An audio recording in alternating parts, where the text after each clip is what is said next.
Today we'll be talking about the Exodus from Egypt. The holiday of Passover is coming up. It actually comes up once a year, and so I'm sure everybody's looking forward to the Pesach cleaning, scrubbing. You know, this is my favorite time of the year. I look for any kind of excuse I can to be busy.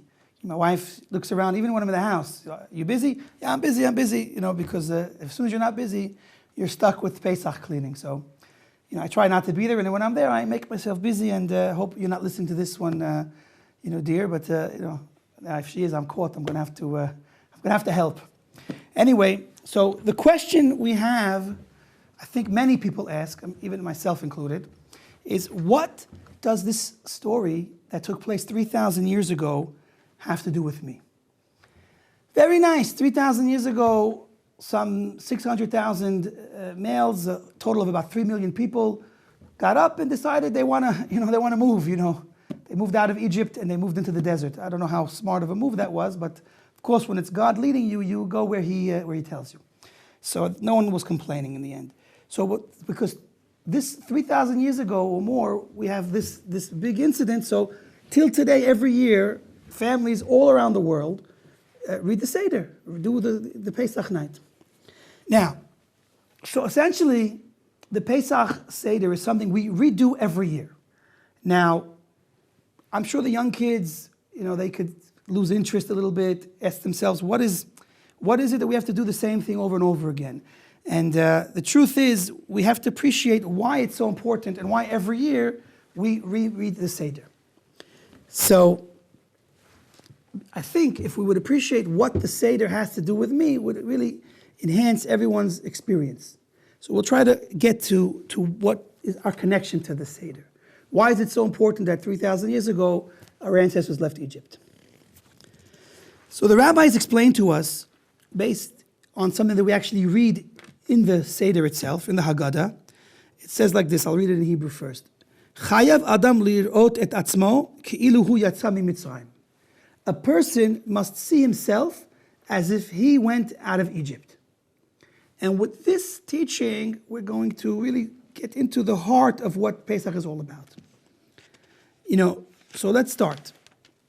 On a basic level, one would understand this teaching, you know, not so extreme, very simple. Simply put, we as Jews were stuck in Egypt. And who says things would change? If God did not come and change them, then there is a possibility that things would have stayed that way, and till now we would be there. So the rabbis are saying on one level, look, God did us a great service to take us out, and if He didn't, we might still be there. So a person should try to consider as if he himself left, because if they didn't leave, we might still be there. So the fact that we're out of this state of being in Egypt, being enslaved, so it's as if we went out ourselves. But the question is, how many people really take that so much to heart? So for that reason, we have another way to read this statement. Actually, there's two different girsas, two different texts.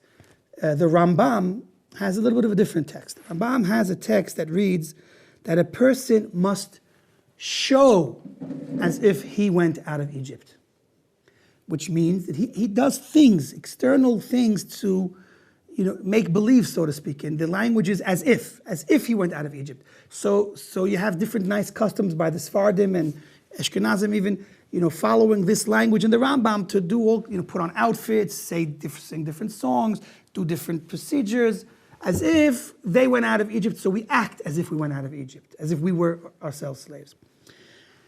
But the criticism on that is that it's very nice if we externally act, if we would do a play like we do on Purim, a lot of different Purim plays. Does that mean that we're going to take seriously what we make a play out of? So if we're going to play and pretend that we were slaves in Egypt, that means we're going to end up taking it so to heart that we ourselves were in Egypt? No, it's a cute thing that we're going to do. It's superficial. So we have to appreciate how to really make it real, how to make it real. You know, it's funny, this reminds me a little bit of a movie, you know, redoing the Seder every year, and the idea that we every year have to say it as if we left Egypt, So there's a movie, Groundhog's Day. I don't know how popular it is still, but you know, the person every day woke up back in the same day. He couldn't get out of that day, and he had to get it right, and he could make mistakes. And, we're going to find out that our life isn't so far off, from that movie's at least idea. We keep coming to this world. This is not the first time we're here. It's funny, a person once asked me, a Christian person once asked me, do the Jews believe in reincarnation? I said to him, that's a silly question. So reincarnation it comes from Judaism. The whole concept of reincarnation is taught first by the Jewish sages and the mystics, the Kabbalists, and then it spread to the world. So to ask if Jews believe in reincarnation is like a very ridiculous type of question. Of course, we do. We're the ones that teach the idea. And the truth is, one could not fully understand even the idea of being exiled in Egypt without the concept of reincarnation. Let's go back to the beginning and get a better perspective on what really is this concept of being stuck in Egypt. How did we get to Egypt? How did the Jews in the first place get stuck in Egypt? Right? So it really starts with Adam. Adam, the first person, was a special, unique person. The rabbis explained to us that Adam included within him all future people that would be born. Now, when God created Adam and had this first idea of creating this perfect world, so there was a set amount of holy souls that he created. Now, before these souls actually became the souls of Israel, they were not necessarily having that title, but they existed. 600,000 root souls, which themselves divide into many, many more. And these root souls, these holy souls, were included in Adam HaRishon when he was created. And it's these souls that eventually become the 600,000 souls that leave Egypt. But they have an unfortunate, hard story in the beginning. We'll explain. When Adam HaRishon first sinned, everyone knows the sin of the Eitz Hadat, the tree of knowledge of good and evil. As a result, so the man fell in stature. And from being holy and perfect and pure, negativity became attached to Adam. And also, all of these souls that were included in him, negativity attached to them as well. And even many of these souls descended into the external realms, the impure external realms. Kabbalah, we call them the klipot. Sitra Achra, the Zohar calls it. And the subsequent generations after Adam were hard generations. There was a lot of idol worship, a lot of people that were behaving in ways completely inappropriate for human beings. Actually, the way they behaved back then was inappropriate even for the animals. It's crazy, with the behavior. And it reached the point where God decided to destroy the world and destroy all of mankind and everything, all of life on the world he destroyed. Now, there were three subsequent generations: the generation of the flood, the generation of the Tower of Babel, which is in English. What's the term in English? Haflaga. Haflaga means when God dispersed. When God dispersed the people around the world and gave many different languages. Before that point in time, everyone spoke Lashon HaKodesh, the Hebrew holy tongue, and then all of a sudden everybody spoke the concept of 70 languages. And the third generation that we're talking about now is the generation of Sodom v'Amorah, Sodom and Gomorrah, this time period. So the truth is, according to Kabbalah, these souls that were included in Adam HaRishon, which will eventually become the souls of Israel, came in the door of the flood, and again in the door of the dispersion, and again in the generation of Sodom and Gomorrah. And in all those three occasions, because the negativity was so harsh, it was too much to overcome. And it's these same souls come back again in the generation of Egypt. And since the souls were affected in such a bad way from the beginning of creation, they had to go through this very harsh servitude in Egypt. And it was through that harsh servitude, through the punishments and through the backbreaking labor, that their souls became purified. It was a preparation to come out of Egypt ready to become the nation of Israel and receive the Torah at Mount Sinai. That's why we call Egypt the Kor HaBarzel, a melting pot. When you have metal, precious metal, gold, it doesn't look so pretty and perfect when you take it out of the ground. You take it and you melt it down and you refine it over and over again until it becomes pure, beautiful, perfect gold. And then, of course, the beautiful jewelry that we make from it. So they explained the analogy similar to with the souls. When a soul is tarnished, it has to be purged of that negativity. It has to be refined and beautified. And so it took the exile in Egypt to come out purified. Now, ultimately, all of the souls of Israel were connected to this. None of us are excluded. So when the rabbis tell us that everyone has to see himself as if he went out of Egypt, it's because in a general sense, the 600,000 root souls are all connected. And so just as they went through this spiritual process, we're affected by it as well. And so Yetziat Mitzrayim, the exodus from Egypt from a spiritual sense, represents the freeing of all souls from this level of being trapped in Egypt. And so we're directly connected to it. Now, once we got out of Egypt and we got the Torah, we were ready to then come and settle in the land of Israel. That happened after 40 years in the desert and so on.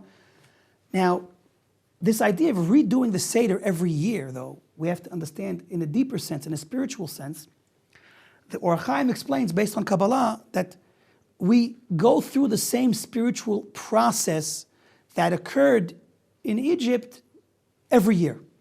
So what exactly happened in Yetziat Mitzrayim? So he explains that we were able to free the holy souls, the sparks of holiness. We were able to free them from their trapped state in the realms of impurity and negativity. And every year that happens again.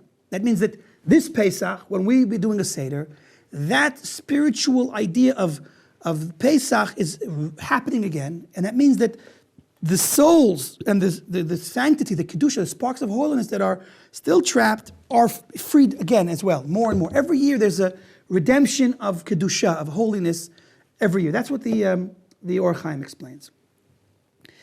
This spiritual idea is also expressed by the Hasidic masters in a similar sense, in that the concept of going out of Egypt is a spiritual concept that continues to reoccur every year and really all of our life.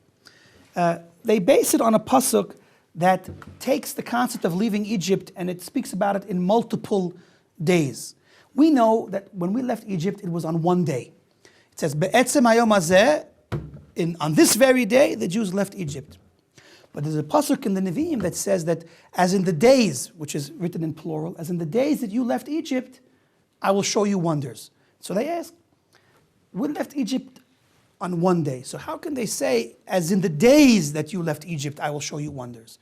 So the answer is that really the day we left Egypt was the beginning of an entire bracket of time, an entire period, which is really broken into the 6,000 years that this world will exist the way we know it.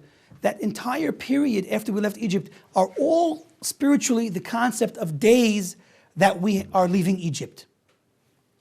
Now, that means that every day and every time our whole life, and even every time we come back into this world in a second or third time, we are constantly trying to spiritually redeem ourselves from being trapped and being held down by the negativity. That's every year that reoccurs. And so the concept of Kimei Tzeitzach HaMe'etz Yisrael, the days that you leave Egypt, are happening even now, every day. And with this in mind, we can really appreciate a much deeper appreciation and understanding of what the rabbis themselves tell us in the Haggadah. That Chayav Adam lirot et atzmo ki'ilu hu yatsa miMitzrayim. That every person must see himself as if he went out of Egypt. Now, it's interesting, really, if you look at it, because we started off with a basic pshat. In the basic pshat, we said that we were never in Egypt. That was my ancestors 3,000 years ago. They were in Egypt. So I was never in Egypt. So what am I talking about going out of Egypt? I'm basically saying it's as if I went out of Egypt. But it's not real. Like the language of the Rambam, who says I have to just show, I have to present myself and show and do external things that are pretending like I was in Egypt, but I know I was never in Egypt. So the word ki'ilu in Hebrew means as if. Now, obviously, when you talk as if means it wasn't. It means we're making believe it was. So it's a very nice twist. Follow this. According to the real basic pshat that I have to see myself as if I went out of Egypt, I never was in Egypt. I'm just making believe I was in Egypt in order to appreciate the concept that God took my ancestors out of Egypt, which is going to help me today in doing what I have to do as a Jew in this world. But I never was in Egypt, so it's just external. It's only make-believe, so to speak. According to the spiritual pshat from the Mekubalim, from the Kabbalists and the Hasidic masters, I really am in Egypt. What did we say? The level of being trapped in Egypt is still exists spiritually. It started when we left Egypt. But the concept of going out of Egypt continues all the way until when? Until Mashiach comes. So right now we are living in a spiritual time that is trapped. We're trapped. We're in exile. The body confines the soul. We're not free, like it says when we stood at Har Sinai. We were free from the angel of death. We were free from the evil inclination, and we reached the level of angels and even higher than the angels. We are not on such a level right now because sin brings us down. We sinned with the golden calf and with the spies.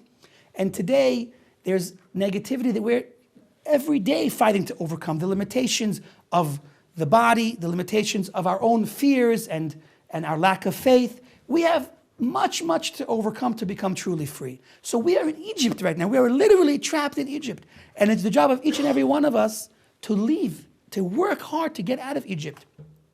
Now, the interesting thing, though, is that even if I work hard to get out of Egypt, so I might go out of a level of Egypt. I might rise to a higher level of self-perfection, of my divine service will become better. I'll gain merit. But I won't completely leave Egypt because once I leave one level, so the next level I enter into will also have a level of limitation to it. It will also be a spiritual Egypt.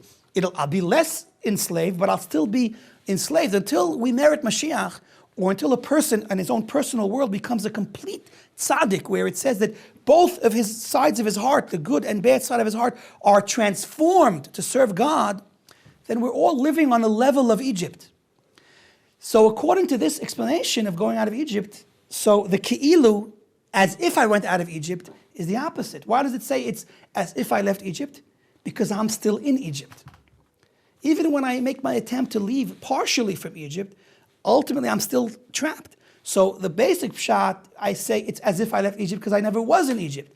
But in the spiritual pshat, I say it's as if I left Egypt because I'm still in Egypt. Very interesting contrast between the two ideas. Yes? When you talk about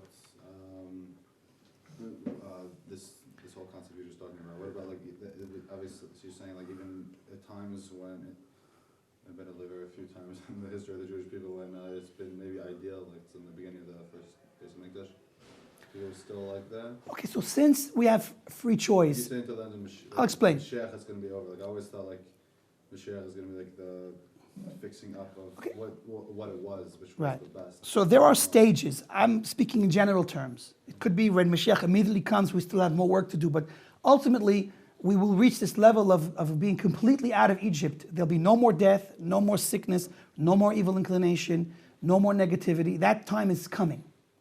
And that's when we'll be ultimately out of Egypt in a complete sense. We could have merited it in other occasions. We just haven't yet. Yes? It was to my understanding that during the time of King David and King Solomon, something like what you're describing had happened on that temporary basis. Right. So there were very high points in the Jewish history, especially with these two kings. We even are taught that King Chizkiyahu could have been Mashiach if we merited. Yeah, I'm not saying we couldn't have merited Mashiach sooner. There were potential realities that could have existed. Had we merited, we could have reached that level of perfection. But as it is right now, we haven't. We didn't merit the full perfection yet. Now, there are individual righteous people that are completely righteous and completely holy, and some people, even according to the Gemara and others, even after the period of the Gemara, only die because of the sin of Adam, because of the sin of the serpent. As a matter of fact, when the Ramak, one of the very holy mystics that lived in Tzfat, Rav Moshe Cordovero, when he died, the Arizal, which was the greatest Kabbalist in the last 1,000 years or so, he said the only reason why Rav Moshe Cordovero died was because of the first sin, that he himself personally was a complete tzaddik. Now, whether he was exaggerating or not, the Gemara itself brings cases of several people that never sinned. So we know that a person can reach personal perfection and be himself almost as if he's not in Egypt. And the Gemara even records it. The Gemara says that Yaakov Avinu had the same presence, the same face as Adam HaRishon. And the Shnei Luchot HaBrit, Rav Yeshua Horowitz, very, very famous rabbi, who wrote very deep books based on Kabbalah. He explains that Yaakov Avinu reached the level of Adam HaRishon before the sin. And really, Yaakov Avinu wouldn't and shouldn't have died. Similar to Eliyahu Hanavi, which went up complete to the heaven. Moshe Rabbeinu as well was a perfect tzaddik. V'nachnu ma, he reached the level of perfection. And it wasn't shaykh for him to die except for the sin of man, the original sin. Essentially, the last point we made was that we are still working on getting out of Egypt.